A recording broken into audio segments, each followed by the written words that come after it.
Сәлем достар! Бүгін бұл видеода мен сіздерге ешқандай заңгерлік кеңес бермеймін. Жай ғана 2019 жылды қорытындылап, жеткен жетістіктерім мен жеңілістерім жайлы айтып беремін. Сонымен биылғы жылдың басты жаңалығы ол YouTube желісінде өз каналымды аштым. Сіздерге бір жыл бойы осы каналда заңгерлік кеңестермен бөлісіп жүрдім. Шынымды айтсам, мен камерадан өте қатты қорқатын адаммын. Бірақ осы қорқынышпен әлі де жұмыс істеп келе жатырмын. Қалай дейсіздер ғой? Жай ғана қайта видео түсіріп жатырмын. Қазіргі таңда осы каналымда 300-ден аса оқырмандарым бар екен. Сіздерге алғысым шексіз, қолдауларыңыз үшін үлкен рахмет. Және де осы бір жыл бойы осы каналда 21 видео жарық көріпті. Сондай-ақ биылғы жылдың ақпан айында мен жазушымын атты конкурста 83 автордың арасынан менің кітабым жеңіп шықты.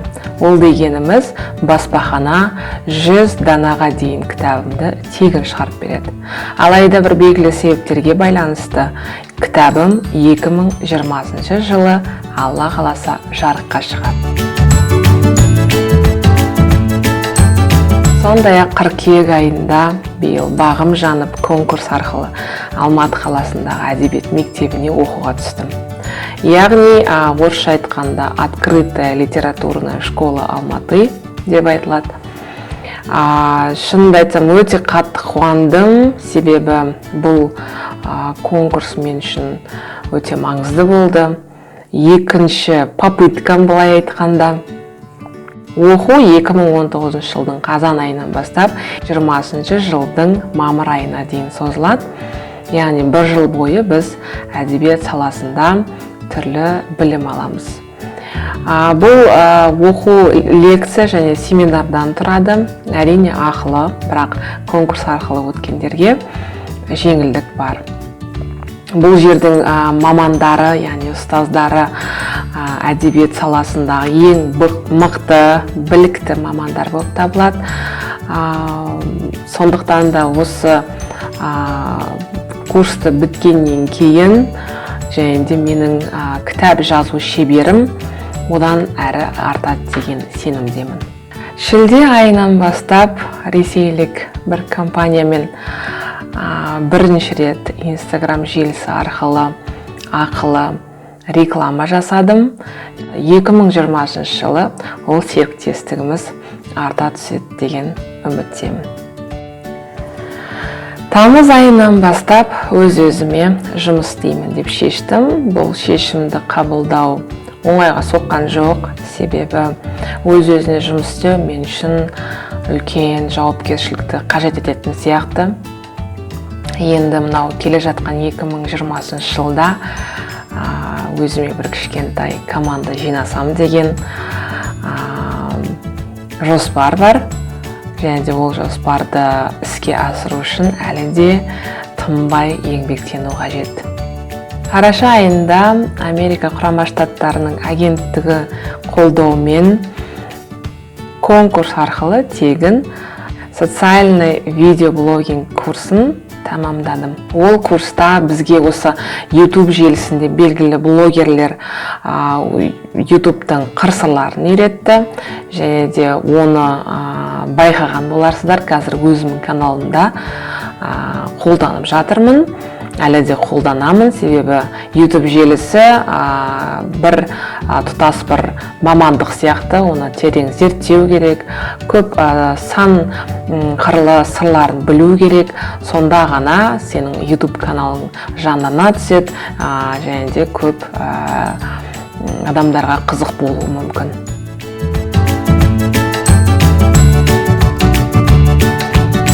Және де осы жылы мен 13 кітапты оқып бітірдім. Оның ішіндегі маған қатты ұнаған 5 кітап жайлы бүгін айтып бермекшімін.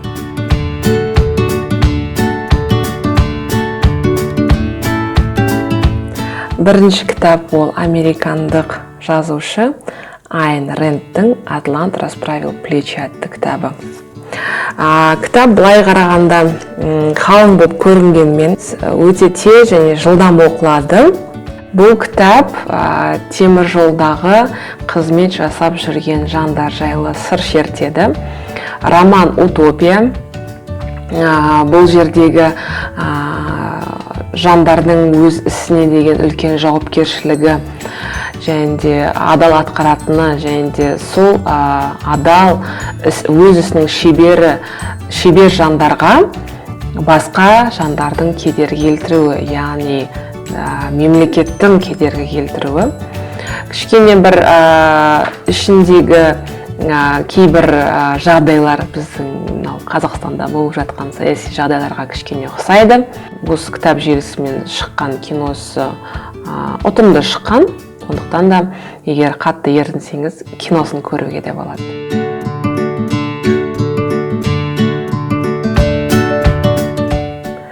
Екінші айтатын кітабым ол швед жазушысы Фредерик Бакманның «Вторая жизнь Уве» атты туындысы, романы. Бұл кітапты мен электронды түрде оқыдым. Өте қатты ұнады. Кітаптың басынан бастап соңына дейін жылап оқыдым десем қателеспеймін, себебі өте қатты әсерлі, кез келген адамның алдында күтіп тұрған кәрілік туралы, сондай-ақ керемет достық жайлы, өшпес махаббат туралы керемет суреттелген. Сондай-ақ кеңес беретінім, егер де кітап оқуға уақытыңыз болмайтын болса, міндетті түрде киносын көріңіз. Киносы кітап сияқты удача шыққан деп айтуға болады.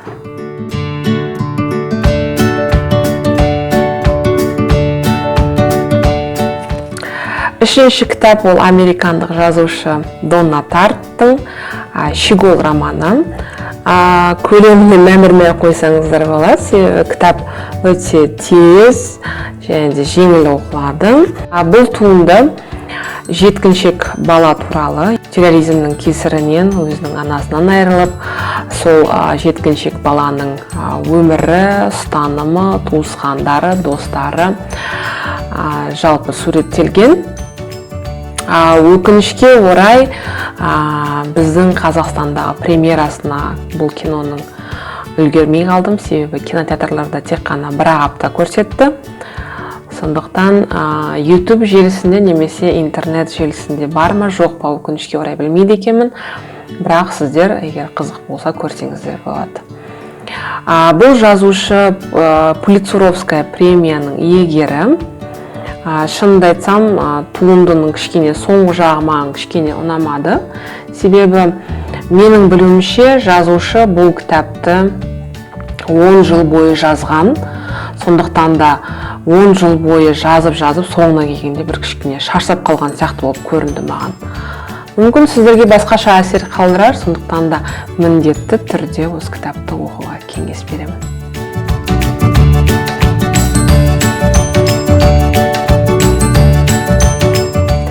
Төртінші кітабымыз ол Уолтер Исаксонның «Стив Джобс» туралы кітабы. Бұл да көлемді, ағылшын тілінде жазылған. Шынымды айтсам, басында 30 бетті мен өте қатты қиналып оқыдым, себебі тілі өте ауыр. 30 беттен кейін ғана бұл кісіні түсіне бастадым. Яғни кейбір сөздікке қарауыма тура келді, бірақ соңына қарай бұл кітапты толық түсіндім деп айта аламын. Бұл Уолтер Исаксон Джобстың досы болып табылады, досы, серіктесі. Джобс жайлы өзінің естеліктерімен бөліседі бұл туындыда. Және де менің қатты таңғалған нәрсем ол Стив Джобстың басынан өткен қиындықтарына қарамай, сол қиындықтарды жеңе білгеніне өте қатты қуандым. Ол кісінің тапқырлығы жайлы тың идеяларға жақын туралы өте жақсы керемет сипатталған. Сонымен қатар Қазір мен сол кісі ойлап тапқан құрылғыға видео түсіріп жатырмын, сондықтан да менің оған алғысым шексіз. Бесінші кітабым ол Мишель Обаманың Becoming атты ағылшын тіліндегі туындысы.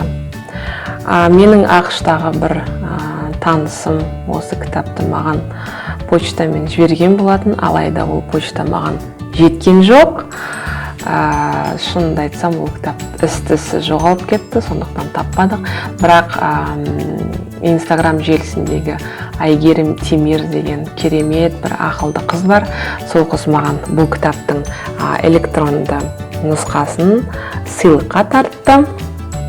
Оған өте алғысым шексіз әрине. Рахмет үлкен Айгерім. Бұл кітап Мишель Обаманы, яғни таныстырмаса да болатын шығар, себебі сіздер оның Америка Құрама Штаттарының бұрынғы президенті Барак Обаманың жары ретінде танитын боларсыздар. Бұл туындыда ол өзінің балалық шағы, жұбайы президенттікке сайланғаннан кейін түрлі журналистер, блогерлер оның Мишель Обаманың шаш үлгісін, киімді қалай киюін, қалай жүруін, қалай тұруын барлығын сынай бастайды. Ол оған өте қатты ауыр тиеді, бірақ соған қарамастан сондай жарын қолдап, яғни президенттік мерзімді бір емес, 2 рет атқарады Барак Обама. Бұл әйелдің менің өмірімде алатын орны ерекше. Себебі біріншіден ол кісі заңгерлік білімді, Гарвардты алған, және екіншіден оның айтқан сөзі, істеп жатқан ісі, білім саласында әсіресе жас жеткіншек қыздардың жүрегінен орын алып жатқаны сөзсіз әрине. Сондай-ақ менің түсінгенім, қай елде болмасын, қай нәсілде болмасын, кез келген әйел баласының проблемалары, яғни барлығында бірдей болып көрінді маған. Сондықтан да осы кітапты әрине оқуға кеңес беремін. Сонымен осы жылдағы басты жеңілісім қандай? Басты жеңілісім ол Америка Құрама Штаттарының Фулбрайт программасына биыл түсе алмай қалдым. Себебі собеседованиеге деген дайындығым өте нашар болды.